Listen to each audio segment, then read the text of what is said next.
In Minecraft's nearly 15 years of being out, many names have become synonymous with it. But one of these names is second only to Notch, the creator himself. That name is Herobrine. I'm your host Chris, and welcome to Minecraft Files, the legend of Herobrine. Less than a year after Minecraft's release on August 30th, 2010, the first mention of Herobrine was made. In a now deleted post off 4chan, never, and I mean never, go on here. The post in question only shows a screenshot of the world, where in the distance, a player is seen hiding in the fog. More accurately, a Steve skin with white eyes. This look would become and still is the look of Herobrine to this day. This look would even be used on official Minecraft, like this book. The Minecraft 2.0 Advanced. I remember getting this book at Walmart when I was younger and seeing Herobrine on it. Seeing that as a kid and hearing the rumors of him freaked me out. This book single-handedly scared me that Herobrine was going to ruin my Stampy-inspired super flat world. Now remember kids, Herobrine is like Santa. He is real, and he is in your Minecraft world. As the image spread across the community, the lore of Herobrine would begin to develop. The first, and back in the day, the most well-known theory behind Herobrine was that he was Notch's real-life dead brother in the game. The legend goes that Notch's brother died and wanted to keep his brother alive through the game, so he coded Herobrine in. The idea of this spread like wildfire throughout the community, being talked about by everyone. A game dev putting a dead family member in a game was crazy. This theory became so big that Notch himself had to respond. Notch himself stated that he never had any dead brothers, and the only brother he had was a half-brother that he never even met. Notch would later become sick of the rumor of Herobrine, and a changelog would add removed Herobrine, something that would be almost every update log till 1.16 came out and broke the tradition. Just because Notch would remove Herobrine, it wouldn't stop the community from developing the lore farther. Unknown when it first appeared, Herobrine spawners would start being made. The way you would make these spawners was by making an outline like this of gold blocks, adding a mossy piece of cobblestone in the middle, 4 redstone torches, on top a piece of netherrack, and then you would light it like this. Now, if the urban legend's true, somewhere in this world Herobrine should be there. Now, I know this is the most popular one, but there is a lesser known one. This one, of course, is 2 gold blocks, 2 pieces of netherrack, and then you'll light the top. And also, is this like math? Do these cancel each other out, or do I have 2 Herobrines? As I ponder this question, let's get back to the studio.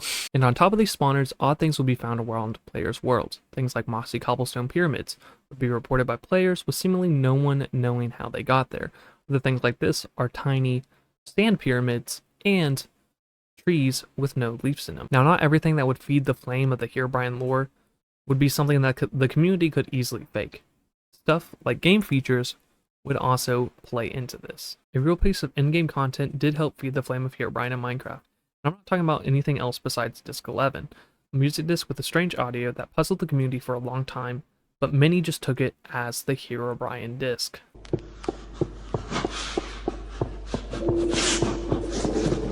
Another piece of in-game content that helped fuel paranoia in players was the OG cave sounds. Now, if you don't remember these, they were scary.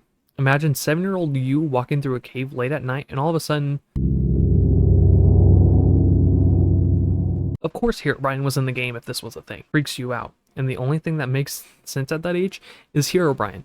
Because obviously, why else would the cave sounds exist? Like, they did not need to be that scary.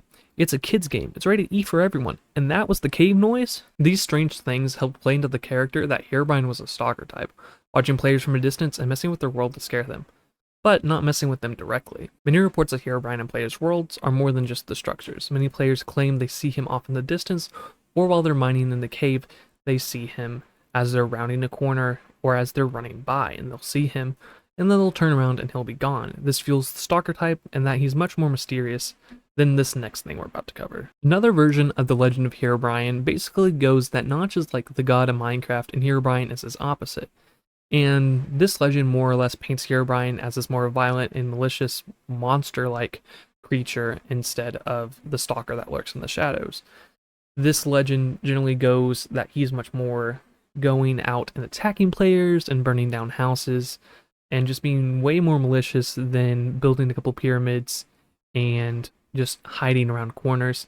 Now this theory of him being more of a monster type and being way more malicious isn't exactly a well-kept theory, but for the most part, it's just been forgotten. Most people kind of figured this wasn't exactly the Herobrine that the original reports were made of, and it kind of died down because no one saw this malicious monster the opposite of Notch, the god of Minecraft, as a real urban legend, really. So he turned back to the stalker of Minecraft, and that's the legend that would stick around to this day. Now, after all of this, I'm sure you're asking one main question. Was Herobrine actually ever real? Now, as hard as it is to believe, this is actually still technically being argued. Not whether or not Herobrine's in the game to the current day, but whether he was in the old days, like 2010 to 2013, 2014. During that time frame, there was actually a little bit of proof that Herobrine might have been real. Now, the spawners I showed you and how to build them, those were never found in worlds naturally generated. Now, other things like 2x2 tunnels being found were actually real. Same thing with those random pyramids in the middle of the ocean and just random pyramids on land. These were found in players' worlds almost immediately, and you could download and check the worlds, and they would be there untouched by players. So there was some proof behind this. Now you could chop this up to just random generation spawn in a brand new game, or a developer who was generating secret structures just to mess with the fans, but not seemingly hated the rumor of Herobrine and the myth of Herobrine. So the fact that he would add structures in to kind of fuel the flame seems very unlikely, especially the fact that he came out multiple times and disproved Herobrine. Now, this could also be chopped up to the fact that maybe he was lying that he didn't like Herobrine and that he enjoyed the publicity it was giving. And the fact that many people are saying maybe back in the day Herobrine was a mob isn't entirely crazy, as some of the original mobs in Minecraft were people-ish like. So the fact that maybe Herobrine was just a player-looking mob other than these other mobs is a theory that some people still do look at to this day. Now, you do have to admit, whether or not you do believe Herobrine actually ever existed, you need to acknowledge the fact that there was a time in Minecraft where odd stuff was happening in the world, like the random structures, and the fact that items would go missing. Maybe it was just buggy coding, maybe Herobrine was real, maybe the creator of Minecraft just wanted to mess with people. The fact that Herobrine was in Minecraft is heavily debated, and potentially we'll never know the truth, but there is one thing we will know. But one thing that is known for certain is during this time, Herobrine boomed on YouTube. Several videos covering Herobrine, sightings, lore, miniseries that were directed way too well, all came out, and we'll be taking a look at several of those next week on Herobrine on YouTube. Now, hopefully you enjoyed this video, and hopefully you'll come back next week where we'll be taking a look at all that fun stuff on YouTube.